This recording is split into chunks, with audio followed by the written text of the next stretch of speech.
شروع کرتا ہوں اللہ تعالیٰ کے نام سے جو بڑا مہربان نہایت رحم والا ہے۔ حضرت ابو ہریرہ رضی اللہ تعالی عنہ سے روایت ہے کہ سیدنا ابو القاسم صلی اللہ علیہ وسلم نے فرمایا، قسم اس ذات پاک کی جس کے قبضہ میں میری جان ہے، اگر اللہ کے قہر و جلال اور قیامت و آخرت کی لرزخیز ہولناک احوال کے متعلق تمہیں وہ سب معلوم ہو جائے جو مجھے معلوم ہے تو تمہارا ہنسنا بہت کم ہو جائے اور رونا بہت بڑھ جائے۔ تشریح: مطلب یہ ہے کہ اللہ تعالیٰ کی شان بے نیازی اور اس کے قہر و جلال اور قیامت و آخرت کے ہولناک لرزخیز احوال کے متعلق جو کچھ مجھے معلوم ہے اور اللہ تعالیٰ نے جو کچھ مجھ پر منکشف کر دیا ہے، اگر تم کو بھی اس کا پورا علم ہو جائے اور تمہاری آنکھوں کو بھی وہ سب نظر آنے لگے جو میں دیکھتا ہوں، اور تمہارے کان بھی وہ سب کچھ سننے لگے جو میں سنتا ہوں، تو تمہارا چین و سکون ختم ہو جائے، تم بہت کم ہنسو اور بہت زیادہ رو۔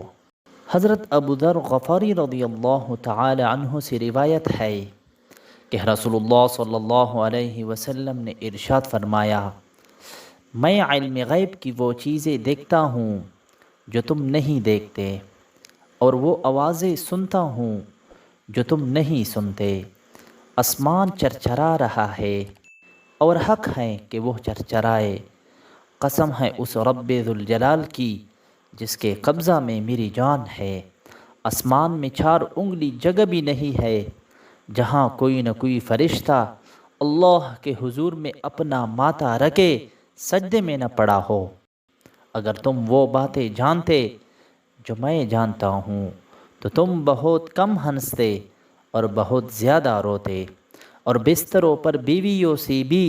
لطف اندوز نہ ہو سکتے، اور اللہ سے نالہ و فریاد اور گریہ گزاری کرتے ہوئے بیابانوں اور جنگلوں کی طرف نکل جاتے۔ اس حدیث کو نقل کر کے ابو ذر فرماتے ہیں، کاش میں ایک درخت ہوتا جو کاٹ دیا جاتا۔ تشریح: رسول اللہ صلی اللہ علیہ وسلم نے اس حدیث میں عالم غیب کے اپنے اس ہیبت ناک انکشاف کا ذکر فرمایا ہے کہ اللہ کے جلال اور فرشتوں کی کثرت سے آسمان چرچرا رہا ہے، اور 4 انگلی بر جگہ بھی اس میں ایسی نہیں ہے جہاں کوئی فرشتہ سر بسجود نہ ہو۔ آگے حضور صلی اللہ علیہ وسلم نے فرمایا کہ اگر میری طرح تم بھی وہ سب کچھ جان لو جو میں جانتا ہوں اور جو دیکھتا سنتا ہوں، تو تم اس دنیا میں اس طرح ہنسی خوشی نہ رہ سکو، بستروں پر بیویوں سے لطف اندوزی کا بھی تم کو ہوش نہ رہے، اور گھروں سے نکل کر جنگلوں میں اللہ کے سامنے نالہ و فریاد اور گریہ گزاری کرتے پھرو۔ حدیث کے راوی حضرت ابو ذر غفاری پر اس حدیث کا اتنا اثر پڑا تھا کہ بعض اوقات اس حدیث کے بیان کرنے کے ساتھ ان کے دل کی یہ آواز زبان سے نکل جاتی تھی کہ اے کاش میں ایک درخت ہوتا جس کو جڑ سے کاٹ ڈالا جاتا اور پھر آخرت میں حساب کے لیے میری پیشی نہ ہوتی۔